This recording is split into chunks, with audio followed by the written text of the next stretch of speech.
호랑이를 책에서 아는 사람과요, 직접 대면한 사람 중에 누가 더 호랑이를 설명 잘할 수 있을 것 같아요? 책으로 아는 사람은 얼마나 설명 잘하는지 몰라요. 어떻게 생겼는지, 뭘 먹고 사는지, 언제 자는지, 벵갈 호랑이와 시베리아 호랑이 어떻게 다른지, 어떻게 사냥을 하는지 정말 바삭하게 잘 알아. 설명도 잘해요. 근데 호랑이를 직접 산에서 대면하고 만난 사람은요, 그냥 헉, 내가 호랑이 만났어. 어떻게 생겼던가? 호랑이야. 그럼 끝나요. 그러잖아요. 그럼 뭐 설명을 어떻게 해요? 내가 만난 그 호랑이인데. 우리가 인격적으로 하나님을 만나면 그냥 내가 만난 거예요. 설명이 필요 없습니다. 만난 자만이 알 수 있는 확신이에요. 우리 모두에게 그 확신이 있다면 그 확신을 가지고 예수님을, 우리 하나님을 전할 수 있기를 축복합니다. 오늘 말씀 주님 만난 베드로예요. 김영만 씨가 그 갈릴리 호수에서 이곳에서 주님이 그대로 보고 계셨구나라는 것을 느꼈다고 그랬잖아요. 이곳에서 베드로가 주님을 만났어요. 이 게네사렛 호수에 밤이 새도록 수고했지만 한 마리의 고기도 잡지 못한 가운데 주님을 만난 거죠. 거기에는 많은 지쳐있는 사람들도 있었을 거예요. 예수님이 그곳에 와서 말씀을 전하기 시작합니다. 말씀을 전하신 중에 사람들이 점점 늘어나요. 여기 있는 사람들처럼 계속 늘어나는 거예요. 그러니 예수님이 한 곳에 시선이 안 들어오니까 마침 베드로 시몬의 배가 있는 거예요. 시몬에게 내가 너 배에 올라야겠다. 올라갔어요. 올라서 보니까 군중이 더 많아요. 시몬에게 배를 육지에 조금 떼달라는 거예요. 그래야 더 보이니까. 그리고 배에 앉아서 말씀을 전하시는 거예요. 말씀을 마치신 예수님이 갑자기 시몬에게 깊은 데로 가서 그물을 내려 고기를 잡으라는 거예요. 너무 뜬금없죠. 누가복음 5장 4절 말씀이에요. 말씀을 마치시고 시몬에게 이르시되 깊은 데로 가서 그물을 내려 고기를 잡으라. 왜 베드로에게 갑자기 깊은 데로 가서 그물을 내려 고기를 잡으라 하셨을까요? 그 다음을 계획하고 계신 주님의 요구였던 거예요. 신기한 것은 이해할 수 없는 주님의 명령 앞에 시몬이 순종한 것입니다. 5절 말씀. 시몬이 대답하여 이르되 선생님 우리들이 밤이 새도록 수고하였으되 잡은 것이 없지만은 말씀에 의지하여 내가 그물을 내리리다 하고, 우리들이 밤이 새도록 수고했지만 잡은 것이 없지만 말씀에 의지하여 내가 그물을 내리겠습니다. 그 순종 가운데 어떤 역사가 일어난지 본문 6절 7절 우리 함께 봉독해 볼까요? 시작. 그렇게 하니 고기를 잡은 것이 심히 많아 그물이 찢어지는지라. 이에 다른 배에 있는 동무들에게 손짓하여 와서 도와달라 하니 그들이 와서 두 배의 체험에 잠기게 되었더라. 정말 이해하기 힘들 정도의 놀라운 역사가 일어났습니다. 오늘 이 본문의 내용을 대략 말씀드렸는데 이 놀라운 역사 가운데 우리에게 주시는 메시지가 있다는 거예요. 예수님의 의도적인 질문, 의도적인 요구가 있어요. 이 게네사렛 호수에 우연히 온 게 아닙니다. 그냥 우연히 지나가다 보니까 배가 있네? 배에 올라와 보니 시몬의 배네? 시몬을 보니까 밤새 고기를 잡지 못했는데 내가 고기 있는 걸 아는데 거기 가서 고기 잡으러 갈까? 우연으로 일어난 게 아니에요. 주님이 이곳에 오신 이유는 시몬을 만나기 위해서 오신 거예요. 주님이 시몬의 배에 오르신 것은 시몬을 만나기 위해서 오르신 거예요. 주님이 시몬에게 저 깊은 데 가서 그물 내려 고기 잡으라 하신 이유는 그로 통해서 시몬을 만나 주시기 위함이었던 거예요. 의도적으로 오신 겁니다. 왜? 시몬을 베드로 되게 하사 수제자 삼으시고 훗날 주님의 몸된 교회를 세우고자 계획을 가지고 오신 거예요. 시몬 자신도 알지 못하지만 그 안에 담겨있는 주님의 놀라운 계획과 꿈, 너는 반석이야, 넌 베드로야, 그 베드로 삼으시기 위한 그 섭리가 다 담겨 있었다라는 거죠. 그 엄청난 섭리 가운데 주님은 시몬의 배에 타자 하신 거예요. 내가 너의 배에 올라가야겠다. 3절 말씀 우리 함께 봉독해 봅시다. 다시 한번 시작. 예수께서 한 배에 오르시니 그 배는 시몬의 배라. 육지에서 조금 떼기를 청하시고 앉으사 배에서 무리를 가르치시더니 예수님께서 시몬의 배에 오르신 것은 철저하게 의도적인 거예요. 처음부터 시몬을 주목하고 계셨어요. 그럼 보세요. 예수님 말씀을 전하시기 위해서 시몬의 배를 강단 삼아서 좀 떼기를 청하고 거기 앉으사 이 많은 무리를 향해서 설교를 하고 있는데, 사실 이 많은 무리들을 향해서 설교를 하고 있는데 가장 가까이서 설교를 듣는 사람이 누굽니까? 시몬이에요. 그럼 주님은 청중을 향해서 설교를 하지만 사실 누구 들으라고 설교를 하고 계시는 거예요? 시몬 들으라고 하시는 거예요. 시몬입니다. 그리고 말씀을 다 마치신 후에 이제 시몬을 주목하셔요. 그리고 그 다음으로 또 요구하셔요. 처음에 어떤 요구하세요? 내가 너의 배에 올라가야겠다. 육지에 좀 띄워달라. 그 다음에 요구하시는 게 깊은 데로 가서 그물 내려 고기를 잡으라. 4절 다시 한번 읽어봅시다. 시작. 말씀을 마치시고 시몬에게 이르시되 깊은 데로 가서 그물을 내려 고기를 잡으라. 말도 안 되는 요구예요. 아니 어부는 시몬이잖아요. 아니 그 깊은데 그물을 안 내려봤겠어요? 또 날이 다 밝았잖아요. 날이 다 밝으면 고기들이 이제 잡힐 수도 없는데, 상식인데. 그런데 놀랍게도 시몬은 말씀에 감동된 대로 순종해서 그 깊은 데로 가서 다시 그물 내려 고기를 잡습니다. 상식을 내려놓는 순종이죠. 많은 사람들이 자기 상식에 매여서 주님의 은혜를 누리지 못하는 경우가 있어요. 자신의 경험을 내리지 못하고 자식의 상식을 내려놓지 못하기 때문에. 선생님, 우리가 밤이 새도록 수고했으면 얻은 것이 없지만 말씀에 의지하여 그물을 내리겠습니다. 이 시몬의 순종을 보면서 드는 생각이 무엇입니까? 우리가 나중에 이 베드로를 잘 알잖아요. 말씀 보면 정말 즉흥적이에요. 다혈질이에요. 얼마나 저돌적입니까? 깊이 생각하면서 순종하는 그 순종형이 아닌 걸 알잖아요. 그럼에도 시몬이 자신의 나중의 섭리를 알지 못하는 가운데 지금 정말 이해할 수 없는 순종을 하는 거예요.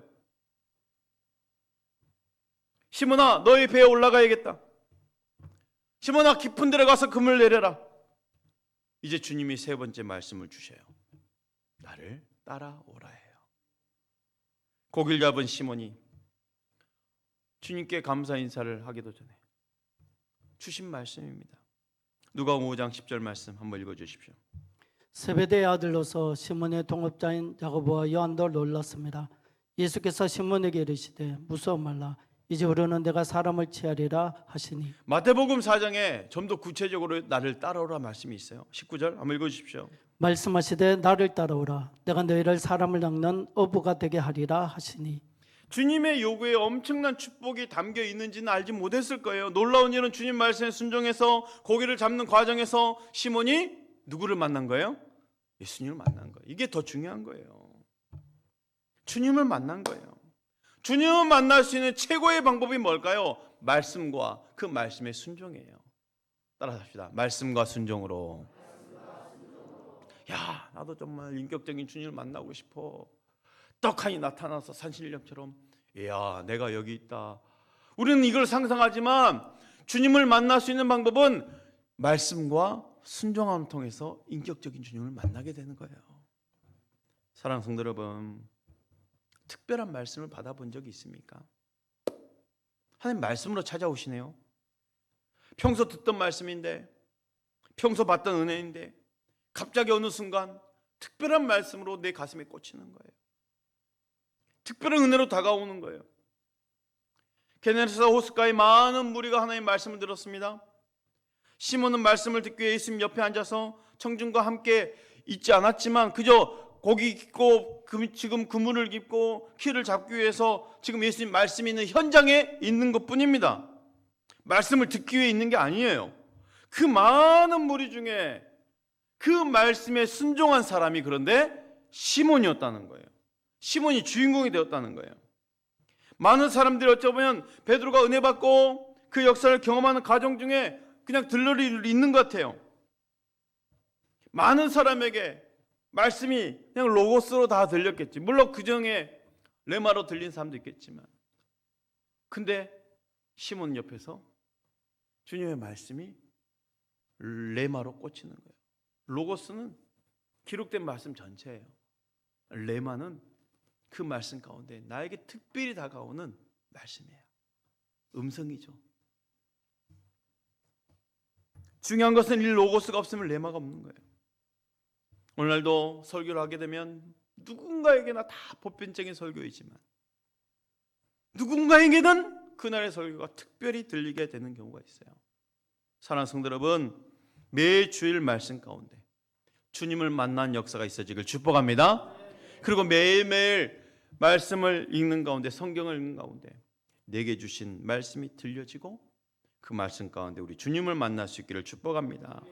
그런데 특별한 말씀이 들려진다 해도 순종이 없으면 그 말씀이 말씀되지 못하잖아요. 성경에 나오는 대부분의 기적을 보십시오. 다 순종 가운데 있어졌어요. 또 질문해 보겠습니다. 여러분, 특별한 말씀을 받아보셨다면 특별한 순종의 경험은 있으셨습니까? 이 순종을 요구하시는 이 주님의 음성 가운데, 또 감동 가운데 우리가 순종을 요구받을 때에는 좋은 환경에서가 아닐 때가 너무 많아요. 더 좋은 조건, 더 좋은 환경이 아닐 때가 많다라는 거죠. 시몬에게 깊은 데로 가서 그물을 내려 고기를 잡으라 라고 했을 때, 아니 밤새 수고해서 빈손인데 그 깊은 곳에 그물을 내리지 않았겠어요? 밤새 수고해서 잡은 것이 아무것도 없지만 순종하신다는, 순종을 요구한다는 거예요. 좋은 환경이 아니에요. 지금 실패자의 모습이잖아요.